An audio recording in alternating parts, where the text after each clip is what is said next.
desbravar mundos, desbravar novos mundos e agir, enfim, são duas expressões que eu gosto e que têm muito a ver comigo, que tem sido a minha vida e aquilo que de facto me desafia. Escolhi 3 temas para vos falar e no primeiro, que é este Mulheres de Bagdá, vou-vos propor uma viagem no tempo e no espaço. Vamos recuar 10 anos, estamos em 2003, os Estados Unidos estão a preparar-se para invadir o Iraque, eu estou no Kuwait. Eu estou no Kuwait e vou acompanhar os militares americanos na viagem que fazem até Bagdá, onde acabo por ficar cerca de 2 meses. Ora bom, vive-se uma daquelas situações típicas de mudança de regime, situações complexas, caóticas, que me fascinam, devo dizer, porque são as situações onde ninguém sabe muito bem como é que para onde é que se vai, sabe-se de onde é que se vem, não se sabe para onde é que se vai. E, ao mesmo tempo, as pessoas acabam por viver situações de uma grande fragilidade, mas que são extremamente verdadeiras nestas alturas. E isso a mim fascina-me. Durante esse período, eu apercebi-me, de facto, de como é que as mulheres viviam no Iraque, em Bagdá, nomeadamente. Não era, de facto, o pior país para viver, mas, mesmo assim, tinham problemas graves porque são um elemento escondido na sociedade, são uma sombra sempre naquela sociedade. Então, nestas circunstâncias, eu não falo árabe, temos sempre que encontrar um intérprete, alguém que é a nossa sombra quase, não é? Porque é intérprete, é segurança, é condutor, motorista, enfim, tudo isso. A nossa vida está muito dependente, normalmente, de uma pessoa que nós acabamos de conhecer, que domina a língua e o local e nós não. Portanto, temos que estabelecer um grau de cumplicidade e de confiança bastante elevado. As coisas às vezes não correm bem, mas normalmente correm bem. Então, eu, a partir de certa altura, começou-me a interessar, de facto, esta questão das mulheres. Eu queria fazer uma grande reportagem, 50 minutos para a televisão portuguesa, sobre as mulheres, como é que elas viviam em Bagdá, os diferentes estratos, as ricas, as pobres, as remediadas, as intelectuais, as atrizes, tudo isso me interessava. E a primeira pessoa com quem eu tive que falar, obviamente, foi com o meu intérprete. E quando eu lhe digo, com quem eu tinha uma relação extraordinária, de lealdade, de confiança, ele protegia-me, tudo isso. Quando eu lhe digo que queria fazer uma reportagem sobre mulheres no Iraque, em Bagdá, a primeira coisa que ele fez foi tentar dissuadir-me. Então tínhamos grandes discussões. Ele adorava discutir, e nós discutíamos tudo, mas ficávamos amigos sempre ao fim do dia, o que era fantástico. E ele nunca quebrou a confiança que eu tinha nele e a lealdade que se estabeleceu entre nós. Mas esta questão das mulheres demorou 2 ou 3 dias, porque eu tinha que lhe pedir que ele me ajudasse a encontrar as mulheres que eu queria. Então partimos primeiro para uma médica que eu já conhecia, mais ou menos, que era uma pediatra do hospital de Bagdá, que tinha uns olhos verdes enormes, era uma mulher lindíssima, e que se apaixonou por um colega meu que estava a trabalhar comigo. E que foi complexo. Ela era muçulmana, o meu colega, enfim, português, estava a trabalhar comigo, cristão, e isto à vista do nosso intérprete, que para ele aquilo foi um drama tenebroso. Quando eu lhe digo que quero inserir aquela mulher numa reportagem sobre mulheres do Iraque e trazer essa reportagem para Portugal, ele ficou indignado e tivemos uma enorme discussão. E ele disse-me, tu não podes colocar aquela mulher numa reportagem e levar aquela mulher para Portugal. Eu disse, mas porquê? Qual é o problema? Aquela mulher não é digna, dizia-me ele. Eu disse, mas não é digna porquê? Porque não é digna porque ela, tu viste o olhar dela, Aquela mulher não pode ser digna de representar as mulheres iraquianas fora do país. O problema dela, obviamente, era ter mostrado os sentimentos dela.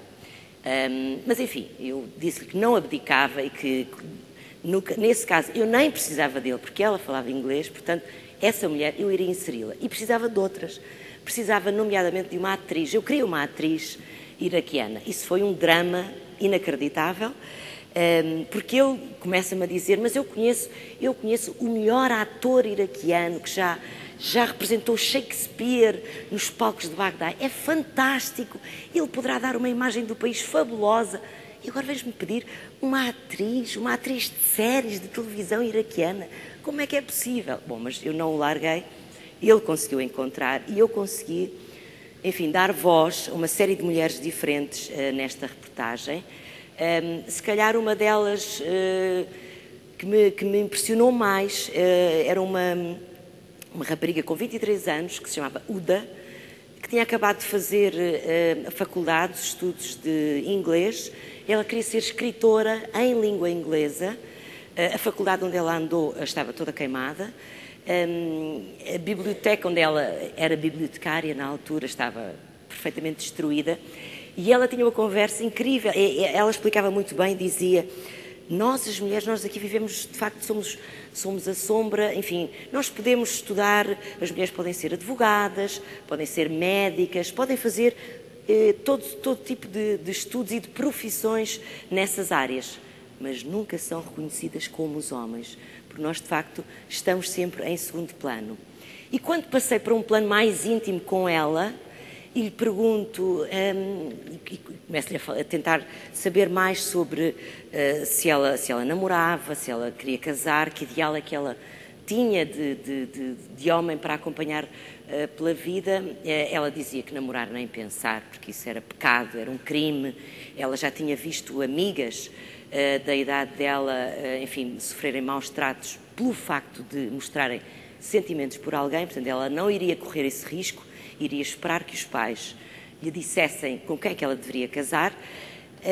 E ela gostava, tinha um desejo para o seu marido, o ideal de homem para ela partilhar a vida era, dizia-me ela, um ditador democrático. Eu disse: mas como é que isso é possível, um ditador democrático?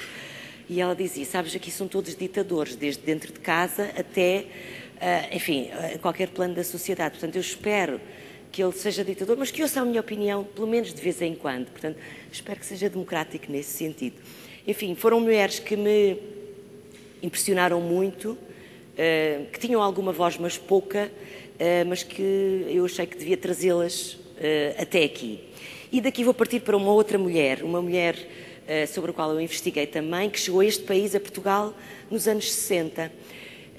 Ao contrário destas mulheres de que vos falei, que vivem em Bagdá e que eu encontrei há 10 anos, esta mulher vinha do norte da Europa, vinha da Dinamarca, nasceu na Dinamarca, viveu nos Estados Unidos, estudou em Inglaterra antes disso, e depois a terra em Portugal nos anos 60, em plena ditadura, em pleno regime de Salazar. E esta mulher, a Senua Cassis, que ficou mais conhecida por ter partilhado a sua vida com Francisco Sá Carneiro, mas não é sobre isso que eu vos vou falar hoje aqui, é sobre uma parte da vida dela que eu acho que é menos conhecida e que eu gostava de sublinhar, porque tem muito a ver com esta questão do desbravar novos mundos e do agir. Esta mulher chega a um país que ela mal conhecia quando veio para cá viver e, com o background que traz da Suécia e do seu padrasto, um grande editor, Thorne Bournier, ela chega aqui e aos 25 anos forma uma editora, que existe até hoje, a Dom Quixote. Foi fundada por Senua Cassis. E faz isso de uma maneira e com uma força extraordinária. Porquê?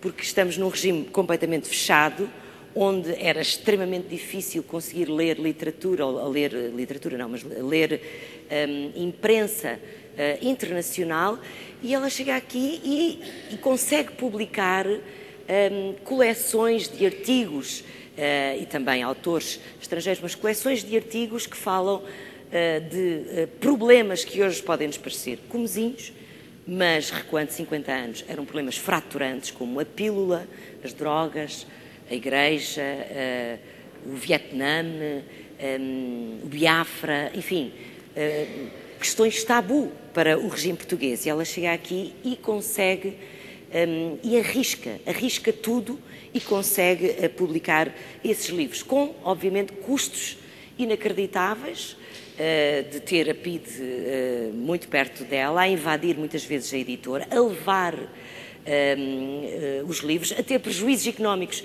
enormes, e ela ao mesmo tempo, eu acho extraordinário, a ir com o seu casaco de visão à PIDE enfrentar os senhores e perguntar-lhes qual é o problema de publicar aqueles livros. Claramente, uma mulher que me impressionou também pela escolha, por exemplo, que ela fez das pessoas com quem trabalhava.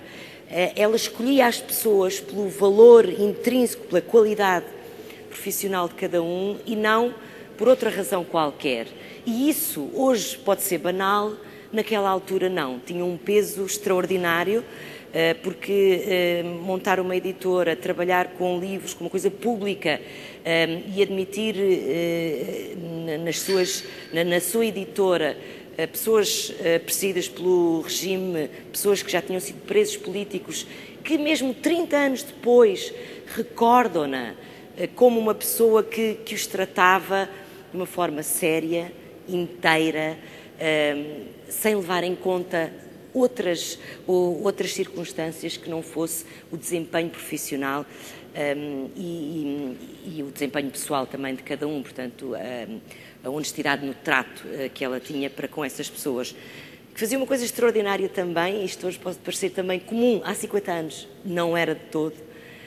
Convidava-os uma vez por ano para um passeio ao Algarve, a Conímbriga, por aí afora. E não é por acaso que essas pessoas, 30 anos depois, que foi a altura dos últimos anos, quando falei com eles para fazer uma reportagem para a SIC, para fazer um livro também sobre a SNU, me falavam ainda hoje dela com um carinho enorme. Portanto, eu achei que era uma mulher que fazia sentido trazer aqui, hoje, por um lado, pelo que ela foi, por outro lado, pelo gozo que me deu investigar a vida dela, ir conhecendo pessoas, sabia-se pouco, sabia-se muito pouco sobre ela e, sobretudo, esta parte profissional. Cada pessoa levava-me a outra e essa levava-me a outra e todas as pessoas tinham gosto em participar na construção de uma pessoa com quem eu nunca falei e que ouvi um bocadinho a voz uma vez, mas que nunca tive um contacto direto, mas de qualquer modo era uma mulher que chegou a este país, que não era de cá, que quis fazer qualquer coisa, quis desbravar novos mundos, quis agir e deixou uma editora que existe até hoje. Daqui vou-vos levar, dar um outro salto no tempo e no espaço e convido-vos a ir até Moçambique. Eu já fui muitas vezes a Moçambique, eu adoro Moçambique, devo confessar-vos. E vou-vos falar de uma história que fiz em Moçambique nos últimos anos, em 2009. Porquê? Porque teve para mim um final muito feliz, mas já lá vamos. Então eu andava há algum tempo, a tentar fazer uma história sobre famílias de irmãos, de crianças, ou seja, em várias zonas de Moçambique tem uma prevalência de HIV e SIDA muito elevada, cerca de 15% da população é atingida por esse problema. É 1.600.000 pessoas, são largas centenas de crianças. E há em várias zonas de Moçambique aldeias onde vivem famílias só de irmãos. Vivem nas suas casas, mas os pais morreram de SIDA. E eu andava à procura, tentar encontrar uma forma de lá chegar. Demorou algum tempo, estas coisas às vezes não se concretizam com a velocidade que nós gostamos, mas consegui lá chegar, consegui encontrar uma forma de lá chegar através da fundação da FDC, Fundação para o Desenvolvimento da Comunidade, de Graça Machel, uma mulher que está por detrás de algumas organizações que amparam, de certo modo, estas crianças que vivem nestas aldeias. Então eu encontrei, o que é que eu encontrei nestas aldeias? Encontrei uma aldeia perto de Inhambane, que é entre o sul e o centro de Moçambique. Visitei fundamentalmente houve duas famílias de irmãos que me marcaram mais. Uma de rapazes, 4 irmãos que vivem sozinhos, os pais morreram de SIDA. E uma outra família de 3 irmãs, 2 irmãs, uma prima irmã, que elas são irmãs, vivem as 3 sozinhas também, porque os pais também morreram de SIDA. A SIDA, para além de ser a doença que é um tabu, não se fala, não se pronuncia a palavra, não se pronuncia. É um feitiço mau, é uma coisa muito complicada. essa palavra não se lida com ela no dia-a-dia quando se trata destas coisas. Os rapazes conseguiam ter uma vida mais ou menos organizada, ou seja, faziam as suas... e eles próprios tinham feito as suas casas onde viviam, de macuti, que é a folha de palmeira. Levantavam-se muito cedo, tomavam banho, vestiam o uniforme, iam para a escola, voltavam, faziam as suas comidas, por aí fora. E eram muito amáveis, muito ternurentos, uns com os outros e connosco também receberam-nos muito bem. Tinham este cuidado, o título, eu fiz uma reportagem sobre isso, o título é Eu e os Meus Irmãos, porque qualquer um deles dizia sempre, eu fiz isto que foi bom para mim e para os meus irmãos. Incluíam sempre os irmãos, sempre, sempre, sempre. Falavam sempre em todos. As raparigas era muito mais complicado, foi muito mais complicado, era muito mais violento. A vida daquela família de raparigas era muito mais violenta. Porquê? Porque eram adolescentes, 2 delas já tinham bebés. Uma ainda ia à escola, só havia uma que ia à escola com 13, as outras ligeiramente mais velhas já não conseguiam fazê-lo. Porque, enfim, ser rapariga numas circunstâncias destas é muito mais difícil do que ser rapaz. Vivem em condições de sobrevivência, fundamentalmente, estão longe de conseguir refeições que nós conseguimos habitualmente. Eu perguntei-lhes a elas, vocês comem carne? Elas riram-se e disseram, sim, uma vez de 6 em 6 meses, talvez. Muito mais agressivas do que eles. Mas, ao mesmo tempo, quer neles, quer nelas, uma resignação à forma como vivem muito grande, vivendo no limiar das coisas. Esta reportagem foi para o ar e teve alguma repercussão. E recebemos imensos telefonemas de pessoas que os queriam ajudar porque eles diziam, os rapazes nomeadamente, que o que lhes fazia falta era uma bola de futebol, imaginem, viviam nestas condições.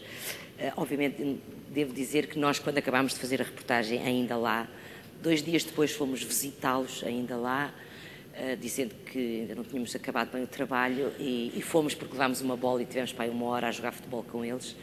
Foi muito bom para nós e para eles esse momento. Voltei, a reportagem teve um grande feedback e depois houve 3 mulheres, uma que trabalha no departamento de marketing de uma multinacional, uma que é professora e uma que é engenheira civil, que me procuraram na SIC, que se interessaram, que não desistiram e que disseram, nós queremos fazer alguma coisa. E foi de tal forma grande a força que elas tinham que organizaram. Existe hoje uma ONG em Portugal que se chama Eu e os Meus Irmãos, que trabalha com estes miúdos, que trabalha com uma ONG local em Moçambique que dá apoio a estas crianças e que já conseguiu fazer um furo de água, que pode parecer pouco, mas para eles é imenso, porque é água potável. E que já, enfim, conseguiu fazer um enorme apadrinhamento de crianças e que está a fazer mais uma série de coisas. Claramente este foi um dos melhores prémios que eu já recebi na minha vida.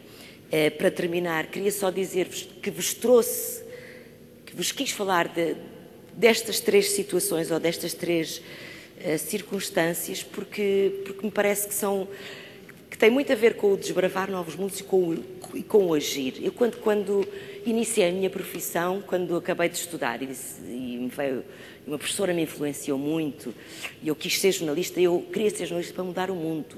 Rapidamente percebi que isso era uma ilusão enorme. Agora, obviamente que eu fico muito contente e muito orgulhosa quando consigo mudar um bocadinho do mundo de alguém. E acho que nisso nós as mulheres, tal como os homens, mas nós às vezes temos uns poderes especiais para estar mais junto deste tipo de pessoas. Muito obrigada.